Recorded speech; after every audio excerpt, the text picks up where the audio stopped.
there, my name's Dave, and today it's time to taste a wine from the Ribera del Duero in Spain.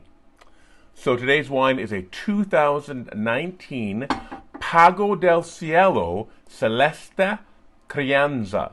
So Pago del Cielo means payment from the skies or payment from heaven. Celeste is the name of the actual wine. You can see that on the bottle.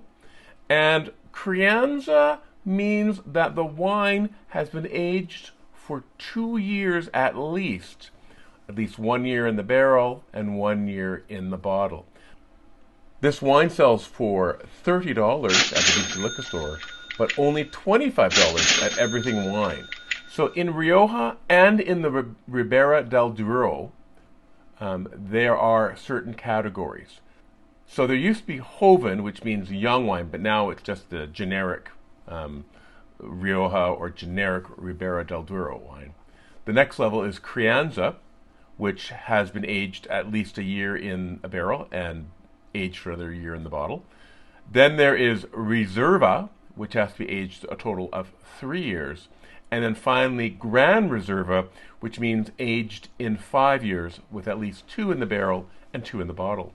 Now, the interesting thing is, Spain and Italy are the only wine-making countries where reserve, or reserva, actually means a specific thing. So in Canada, when you have a reserve wine, it usually means it's one of their better wines, but I know of some wineries where their lowest level wine is called the reserve wine. So it doesn't really have a specific meaning as it does in Spain or Italy. This is made in the designated origin Ribera del Duero, and that is located along the Duero or Douro River, depending if you're in Spain or Portugal. It's the same river. It goes through the middle of both countries. In the Meseta Central, or the Central Plateau of Spain, in there is a 115 kilometer by 35 kilometer strip of vineyard that stretches along the Douro River.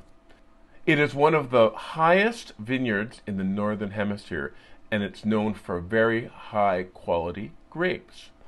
The company that makes this is called Pago del Cielo, but it's actually owned by the Familia Torres, which is a bigger wine producer, which has at least 4 different winemakers, including this one. This particular wine, the Celeste, is the flagship wine of Pago del Cielo. Celeste is made completely with Tempranillo, or Tinto Fino, as they say in Spain. It is grown in the highest elevation of the Ribera del Duero, and as they say, where the vines and the starry heavens seem to share a magical connection. The vineyards are around 900 meters above sea level, so that's very, very high. Soils used for making this wine are limestone, marl, and clay. Once the grape juice was in the winery, the grapes were fermented in stainless steel tanks, and there was 15 to 20 days of skin contact, which is a fair bit. The wine was aged on their lees for 2 months, and then aged in a mixture of French and American barrels for 12 months, followed by another 12 months in the bottle. This wine can be aged for between 3 and 7 years and will not lose its flavor. And I'm very excited to try this Tempranillo from the Ribera del Duero of Spain.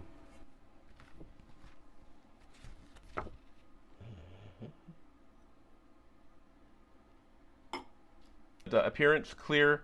I said medium plus ruby because it was definitely more than medium. I don't know if it was deep because I could still barely make out the stem through the top of the wine, but it's quite dark.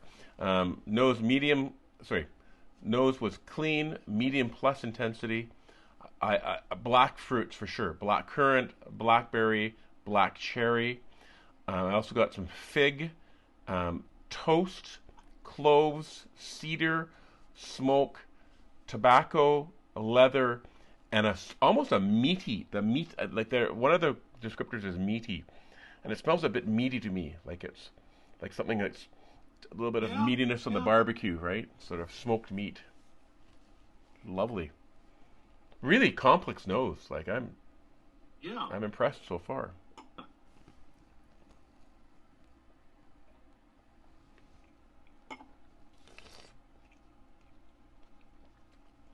Dry, medium acidity, medium tannins, high alcohol, and it is 14.5%, so it is high.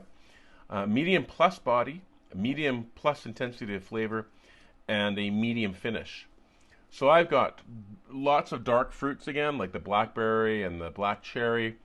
I got the fig, the cedar, the smoke, the tobacco, the toast, and the leather. So, a lot of times we on the nose we got all these different flavors, and on the palate we don't get that many.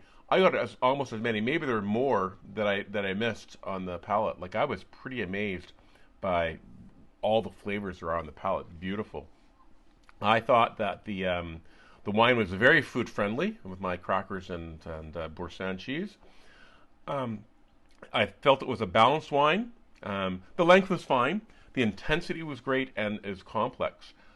So I rated this as very good. Like this is a really, really enjoyable Tempranillo, and I would, it's $30 at the BC liquor store, but only $25 at Everything Wine where you are, and I would stock up on this at $25 a bottle. That's a really good price. Oh, If you are looking to book a wine tour of the Okanagan for this summer, and you're interested in a customizable, flexible, and completely private wine tour with a wine expert in the comfort of your own vehicle, please check out the link below in the comments.